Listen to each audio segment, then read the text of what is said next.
Welcome, SoccerBeat fans. It's so good to see you. And it's Friday. And as you know, every Monday, Tuesday, and Friday we talk about what's hot and trending. And we've got a bumper show for you today as well. Before I go into that, guys, please, a lot of you watch the shows, thousands and thousands, hundreds of thousands, some shows. But what you don't all do is subscribe. And please, guys, subscribe for two reasons. One, we love to hear your comments, and we will reply to your comments. And you can make comments directly to myself or Shakes or Tsepo or any other guest. But also, it allows us to bring on guests and hosts like Shakes and Tsepo and Manib and so on and so forth and other guests. So please, guys, we really appreciate it. Please please subscribe. And I promise you'll enjoy being part of that family and communicate with us directly. Right. Today's show got a lot of stories for you that are hot and trending. I've got something on Appollis. So I want to talk to you about Adams, the Sekhukhune situation. Talk about Sipho Mbule and Kaizer Chiefs targets. And let's go straight into the Kaizer Chiefs targets, guys. It's clear that Chiefs are going to be bringing new players at the end of the season. The question is, who are they, which we'll discuss, and will they make a difference? And let's talk about, first of all, Ngwenya at Mamelodi Sundowns. He's 29. He's been there, 4 or 5 seasons. He's only played 60-odd games. He's an attacking midfielder. We'll start with you, Tsepo. Would this be a signing that you'd say, listen, get this one over the line? He will add value to this team. And I'm going to come back to Shakes because you're a Sundowns man. Would you like to see him leave? And is he an answer? So, Tsepo, is he the answer? Is there something you're looking for? Is he the 10? Peter, I would say get him if he's available. Definitely get him. In looking at the season, and if you want to build a championship side, meaning you want to challenge for the league, you need depth. We've been talking about depth, and I think he's one of those that can add value in. And you want to get players that have tasted the feeling. They know the feeling of winning championships. He's someone that will bring that experience. Looking at the age, he's 29. Right age. And if he's available and I'm Kaizer Chiefs, I'll go and get him. Before I make my comments, Shakes, he's from your team. He's one of your boys. Would you say to him, look, you're not getting game time, go? Or do you think, and would he be a good signing for Chiefs? And secondly, isn't it somebody your team should keep? Yeah, Peter, look, he's a player I really love. I really love him. He's got that left foot. He can score goals. He's a midfielder who can score goals. He's got the technique. And yeah, and he hardly played this season for Sundowns, hardly featured. He's come from an injury. So yeah, I think on a personal space for him, I think it would be a good move to go to Kaizer Chiefs. I think it would be a fresh start. And I think he is a player who can add value at Kaizer Chiefs. Chiefs need players like Tsepo has said who've tasted cup glory. Somebody who close their Chiefs haven't won anything in a very long time, and they need players with that experience and that pedigree to win things. I think he can rub off the other guys. So I think it would be a good signing for Chiefs. Yeah. So let's look at whether this signing will actually happen or not. We know there's definite interest from Chiefs on the player from the sources we've been told. So there's definite interest. If you look at it from Sundowns' point of view, he doesn't seem to fit in with Cardozo's way of playing. He's not the same. He's not an Adams. He's not a Ngwenya. He plays more a kind of a 10 attacking role, almost like a Zwane type role. And that doesn't seem to be the kind of role that the type of style that Cardozo's playing. He's quite a rigid 4-3-3. So he's probably not going to be a player. We know that Sundowns are going to release a lot of players. There's more than likely he'll be one of the players that they look to let go. Chiefs have shown in the past they're able to do deals with Sundowns, so there's that a possibility. And we also know they're able to pay the salaries to compete to get a Sundowns player. So this looks like a deal that could be a win-win for all parties. He knows the PSL. He is an exceptional player, and I personally think that he'd do a great job at Kaizer Chiefs as a 10. He'd help a young player like Shaba, and he'd give them an alternative to playing Sereno as a 10. So he's definitely needed there. Let's move on to a player that we know in South Africa, Prince Dube. We know for a fact that Chiefs are looking at the player. He's somebody that the coach Nabi knows. He's 28, but he's got a good record. I think Tsepo, I think he's got the highest in the Tanzanian league of goal assists. Is that what they call it? All these new technology, the new terms, goal assists. So I don't know why they're 22 goals. But my question to you, is that a valid stat to look at? Because they're the top team there. That league is not like a South African league where you can get beaten by a bottom. I guess you can beat a top team.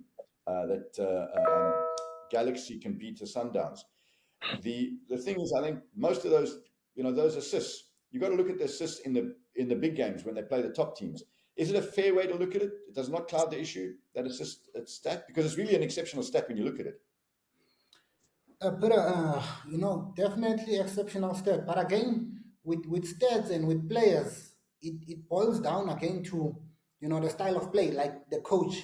What type of a striker does he prefer? Look, the coach went and got Morris for a reason, and if you look at Morris stats, there's no much of scoring goals or goals involvement, but the coach went and got that specific striker because of the style of play that he wants, at Kaizer Chiefs. So it boils down again to, the coaches and how he wants his team to play. Because again, you can find that stats maybe in Tanzania, yes. Because I remember they had this tall striker, I think he was from South America, Gonzalez, if I'm not mistaken. Yes. Yes. Yes, that was a means of a signing. So they're not at a stage where they can afford like lots of, a means of a signing. Like they need guys that will help the team now, because I think they've had a couple of misses over the years, and I'm sure they would have learned from that. But yeah, the numbers are good, man. It's unfortunate that we don't get to see him play week in, week out, But I'm sure the scouting department together with the coach, they must do their homework and know what they're signing, and a signing that's gonna help the team right away, hit the ground running. Shakes, so my question to you, first of all, he's 28. You can't teach an old dog new tricks. He was at Supersport. He played 0 games, 0 goals when he was much younger. I'm not going to name names here, but my feedback from people at Supersport was he wasn't good enough. But obviously that was a number of seasons ago. I think it was 2017, 2018. So he's obviously improved since then. Yanga is a top team, and when you play as a striker for a top team like Yanga in that league, you're always going to score goals. That's the first thing. Secondly, this is my question. I think Nabi underestimated our league. He took Chiefs on a preseason trip to I think it was Israel, Turkey, and he came back here, and his words were he's satisfied with his youngsters and he's satisfied with his team, and he started exceptionally well because everything was new off the front foot. But it's clear he knows now he needs better players, and my worry is that he's looking at the Tanzanian league and he's saying these guys will improve my team. But Chiefs have signed a lot of players from Africa who have not succeeded. The latest one is Saili. I remember under Mittendoop Kambole didn't succeed. There's been a lot. Coming from Africa doesn't necessarily mean you succeed. If it's a Zimbabwean player, we can go across the border and you can watch him 6-7 times. Not so easy in Tanzania. So I'm a little concerned, Shakes. Isn't this a big risk because it's such an important position? Yeah, big risk, Peter. And, Kaizer Chiefs can't afford that right now. They need a sure goal scorer. They can't be doing trial and error now. I think they need a sure goal scorer. But having said that, Nabi would probably knows these players because he was in Tanzania, probably seen these players and thinks maybe they can fit in with Sundowns, Younger plays in the Champions League, and yeah, I think with that experience, a player playing in the Champions League and is also scoring goals in the league. Yeah, I don't know. But yeah, I think Chiefs need a tried-tested striker, and yeah, I'm not sure. I'm not sure about the Tanzanian league. Having no access to watching it, but yeah, Nabi would know better, and let's hope for his sake, he knows what he's doing there. So I've spoken to Tanzanian journalists who know that league very well, and from that part of the world, and Tanzanian journalists in particular, they've told me the guy's a good player and he will do very well in South Africa. But, they don't have a vested interest. They're not the agent, so I have to take that on face value. And they also mentioned Faisal Saloom, which Chiefs were originally looking to sign, and then he signed a new contract. And apparently those talks are on again. I've read it in Soccer Laduma, then made further calls myself. Apparently those talks, there are discussions, but that'll be quite a big, hefty transfer fee. And I wonder if Chiefs will pay 2 hefty transfer fees. That's the first for Dube and Saloom. The one point I want to make, and Saloom's an attacking midfielder. Well, I'm not sure if he's attacking, but he's a midfielder. They call him Faye Toto, by the way. I think they need another midfielder. Checks? Yeah, they do. And Faye Toto is hot property in Tanzania. Midfielder who can score goals, has a lot of assists as well. So, yeah, he comes highly recommended. Very, very, very. A lot has been said about him. So, I think Nabi also knows the player. So, I think he'd add value. Chiefs need a player who can score goals coming in from the midfield to help the likes of your Mdu,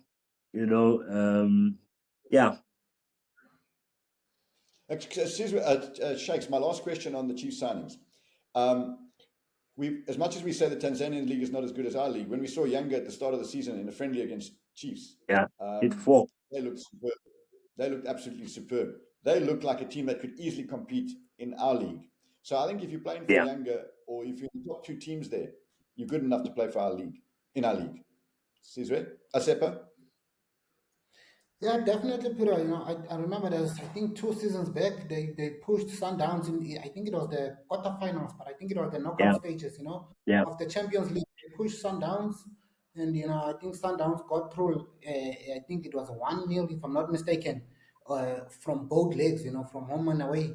Sundowns managed to win 1-0, if I'm not mistaken, so it shows that they're a quality team, Peter.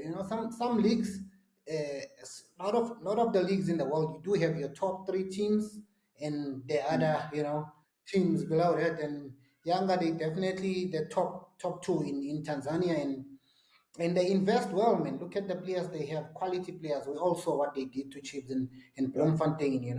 They still have the Aziz boy, and they invest well, and they make good signings. So they are a team that they look to operate or compete in the CAF Champions League. They no more, their focus now is more on the CAF Champions League. So it shows you that they are ambitious team, and to get players from them, it won't be easy, obviously, because it's a team that's competing in the CAF Champions League. So you have to really put a tempting offer to get those guys, from that younger team. Well, Kaizer Chiefs fans, there you have it. Mayema, Dube, and Saloom. Maybe they'll be there for next season, but hold your breath, because you still got to get through this season. We're going to take a short break. Got a message from Sizwe. We'll come back to you straight afterwards. How would you like to win a little something extra just for joining the best in the game? For a limited time, we are teaming up with Betway and giving all of you access to a SoccerBeat exclusive. If you join Betway using the sign-up code SoccerBeat, now in March, you get 25 Rand extra bet. That's right. It's time to get way more out of every bet. Standard T's and C's apply. Welcome back, guys. And guys, don't forget to subscribe, please. Press your fingers there. Subscribe with us. Also, if you sign up on the Betway app and you use the SoccerBeat code, you'll get a 25 Rand extra bet. $25, and you share your wins with us, promise. Right, let's move on.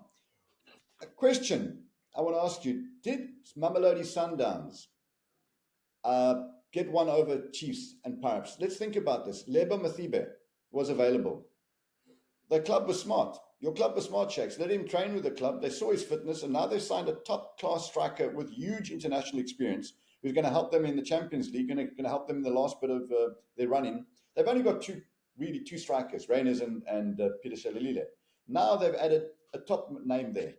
Yes, he may not be 100% fit, but he can come on second half. He can start against the smaller teams. They've made what I think is a very smart signing. Why didn't Chiefs get hold of his agent and say, listen, let's test his fitness, come and train, we'll make you an offer. They need a striker more than Sundowns do. Yeah. They need a striker more than Pirates do. But the same token, Pirates, trying to challenge in CAF, trying to challenge for top spot. They've only really got two experienced strikers, Evidence and Mabasa. I think it would have made a big impact there as well. And they could have checked his fitness. Is he available to play in CAF, by the way? Is he registered enough? I'm not sure about that. We need to double check. But either way, just Shakes, first of all, are you happy with that signing? And very briefly, do they think they got something over Pirates and Sundowns, Pirates and Chiefs on that? Yeah, definitely happy about that signing. You know, Mothiba brings a lot of experience, having played in the French league. You know, and we've seen him for Bafana. What type of a striker he is? He's somebody who can add value at Sundowns. It's different. You know, I think it's a bit different to Shalulile and Reyners in terms of the way he operates. And yeah, he scores goals. And yeah, I think a great signing, great business by Sundowns. And yeah, I think Kaizer Chiefs definitely needed him more. And yeah, should have been the team to sign him. So yeah, credit goes to Sundowns. You know, they always seem to do the business quick and yeah, get one over Pirates and Chiefs. You know, even Pirates themselves, they could use a striker like Mothiba. They've only got two strikers like you've mentioned. So yeah, good business by Sundowns. Tsepo, just quick answer. If you were Chiefs, and if you were Nabi, would you have tried to sign Mothiba, at least had a look at him? Yes or no? At least have a look at him, definitely, Peter. But my only concern is in the past seasons, he's had these long-term injuries. Maybe that's what. Because again, when you do signing, there's a squad planning. Beginning of the season and midway, you look at where you are and what are the goals and ambition of the team, and you try strengthen. But maybe look at him. But again, for Pirates, I think Pirates they okay, they covered. When you look at their squad and in their attack, they have Mabasa, evidence Bafana here and there, and they have Raido Pan, or the young boy. Yeah. Yes. So when you look at all those things and the squad planning, maybe they felt, we okay. We have two guys that are knocking in the Bafana door, and we still have a youngster coming up nicely. But maybe Nabi should have had a look at him. But I don't think Mothiba was keen on the Chiefs move. If I'm not mistaken, they did have an interest. Sometimes it depends also on the player. We want you. Do you want us? It's it's that type of a thing. Maybe you looked at the squad and went, hang on, I'll go with Sundowns. Moving on. Talking about Sundowns, by the way, and this is not, I'm just mentioning this. I spoke to people close at Sundowns, no names mentioned.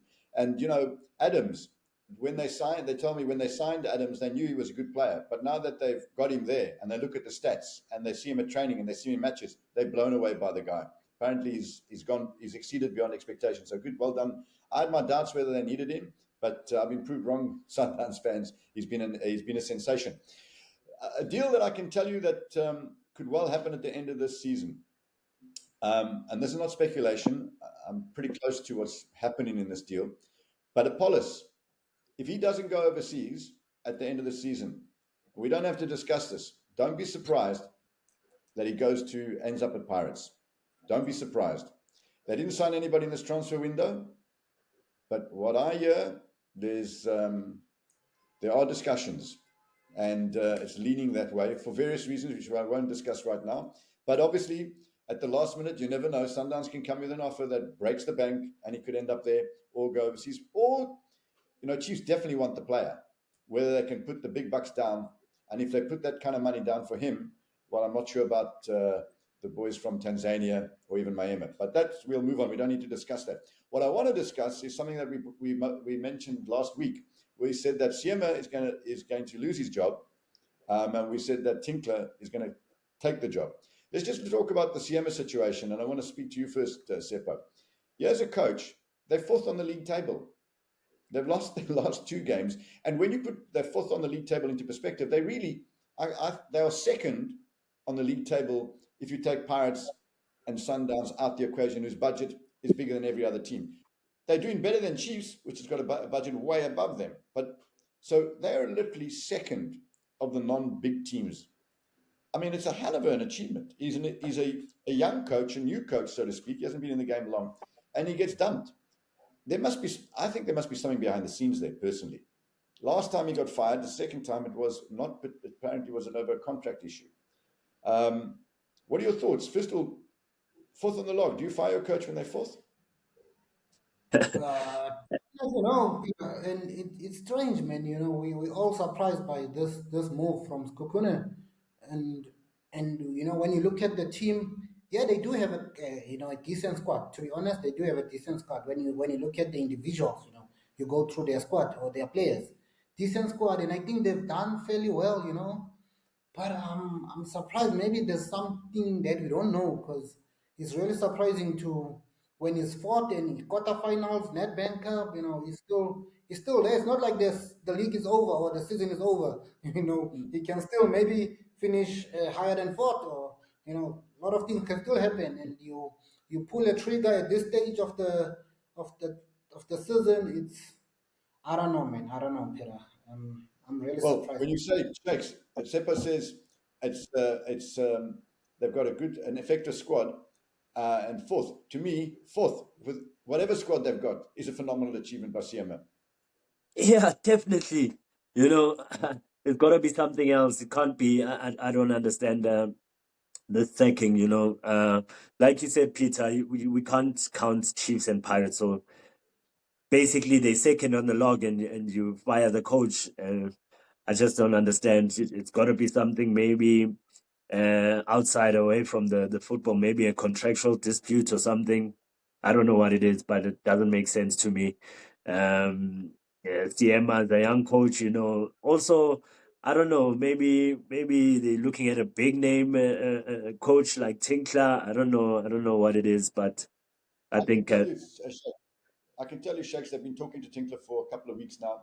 I think he's already signed. If he hasn't signed, he's very close to becoming the new coach. But I can tell you categorically, they've been talking.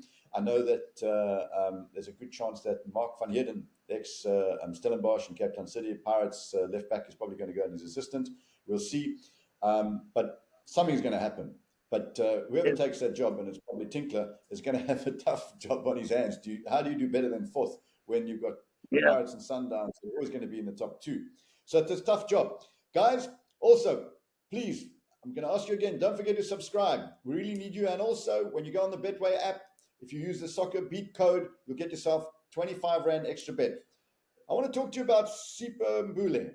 He's been suspended by the club for misconduct. Now, obviously, we know about his past misconducts at Supersport and at Sundowns. But apparently, this one is not about drinking and so on and so forth. It's more about being, I can't remember the exact word they used, but the comments he made to the coach. But a question. I've been in dressing rooms all my life as an ex-professional or as a professional. You guys have been professionals more recently. To me, it's not a big deal when you have a go at your own coach. Players are supposed to argue about the coach and say, apparently Mbule said his methods were outdated. I've been in dressing rooms where people have said, Coach, you've got the tactics wrong. You cost us the game. Your methods are wrong. You're making us do too much running. To me, that's a normal state of football, Shakes. In your playing days, could you have coach? Could you have coming to a coach and not been disciplined? yeah. From your experience, Players have different personalities, and some would, even in my days, some would challenge the tactics of the coach. So it depends on the coach how he takes it. Sometimes, especially with Mbule, it can look like, yeah, you coming from a team like Sundowns, you think you can tell us, what to do, type of thing. So it depends on how the coach takes it, and whoever that person from the technical team was. But yeah, you get players who are like that. I don't think there's anything wrong with that. I mean, it's all about being positive, and wanting to win. So yeah. Seppo, could you have said it? Could your players at your Chiefs team that won the league, could they have said that to Baxter? Well, first of all, they couldn't say it because you won the league. But did Baxter accept players? Did Baxter accept players saying to him, "Listen, coach, that was wrong"? We didn't really have that I didn't experience that encounter, but again, sometimes with coaches and players, it's not about what you said, but it's about how you're saying it. You know, Yeah. maybe it's a question of how he approached the situation, you know, and the manner. But I think the punishment shouldn't be as severe as, you know, being like suspended, stay home. You can skip one game, okay, we punish you for this game, you're out, you know. Next time you learn from this. You know, but I know like Coach Peter, at halftime he will ask for feedback from the players immediately, knowing how do you guys feel? Like feedback, any challenges. There's coaches that are open to hearing players' opinion, you know, because they want players to be in situation where we together, you feel comfortable, you know. We know we can get the best out of you if you understand your role, and you help us also when you have challenges.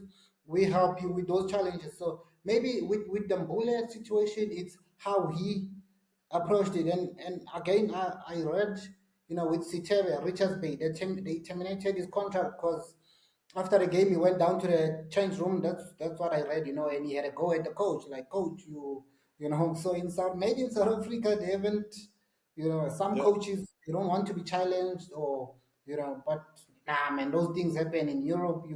Players say an F word to the coach, you know, coach, F word, and it's all in the spirit of what? Winning. Listen, I can tell you right now, in dressing rooms right now, all over the world, coaches and players have squared up to each other with fists.